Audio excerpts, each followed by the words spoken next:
Assalamualaikum warahmatullahi wabarakatuh. Selamat siang anak-anakku semuanya. Masih semangat dalam keadaan sehat walafiat. Semoga di siang hari ini ya kita diberi kesehatan, kita diberi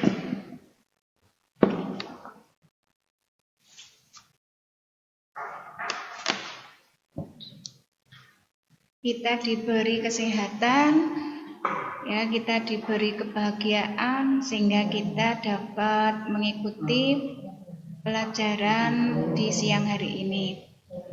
Anak-anakku, kemarin untuk pelajaran pada saat pertemuan praktek ya kita face to face untuk mapel humas dan protokol, Yayu akan membagi antara pertemuan rapat dan perjalanan dinas.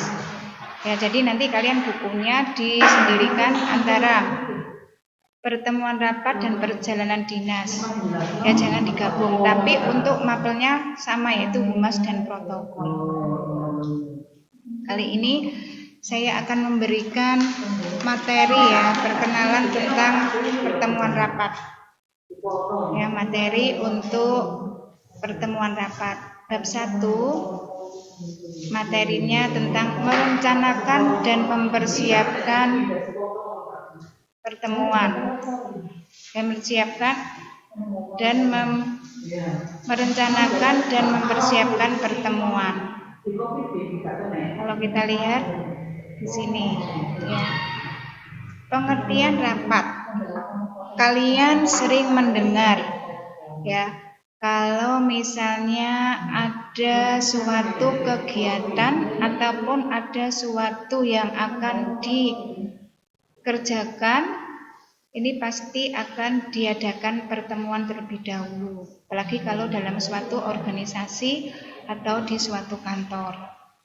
Ya, kita tidak boleh untuk memutuskan sendiri, karena kita bekerja di dalam suatu organisasi ini kan banyak orang, ya kan, banyak terdiri dari beberapa orang. Jadi kita tidak boleh untuk memutuskan sendiri. Coba ya, apa sih pengertian rapat itu?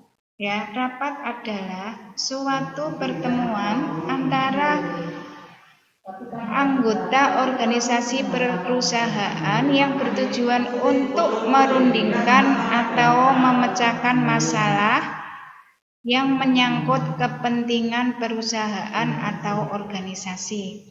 Ya, jadi menyangkut perusahaan atau organisasi. Ini adalah pengertian rapat.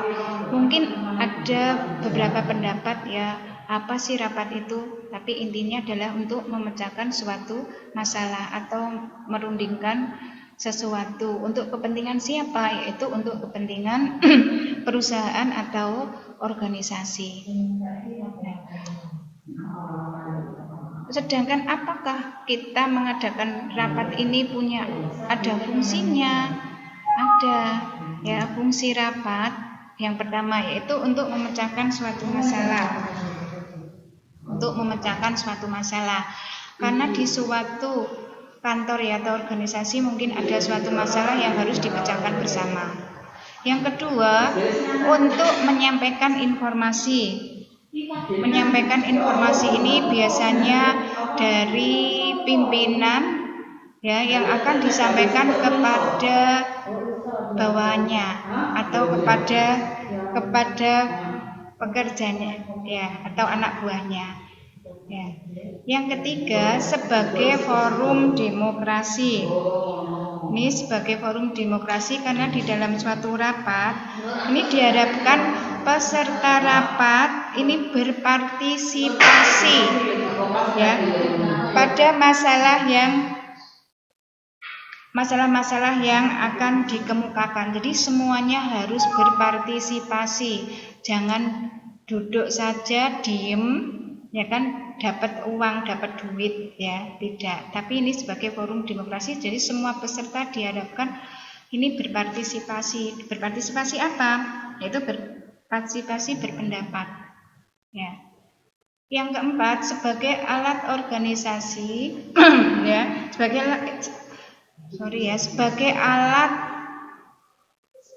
koordinasi sebagai alat koordinasi antara peserta rapat dengan karyawan. Antara peserta rapat dengan karyawan di suatu perusahaan. Sebagai alat organisasi baik antara peserta rapat atau karyawan dengan perusahaan. Sedangkan yang kelima sebagai sarana bernegosiasi. Bernegosiasi. Ini biasanya dengan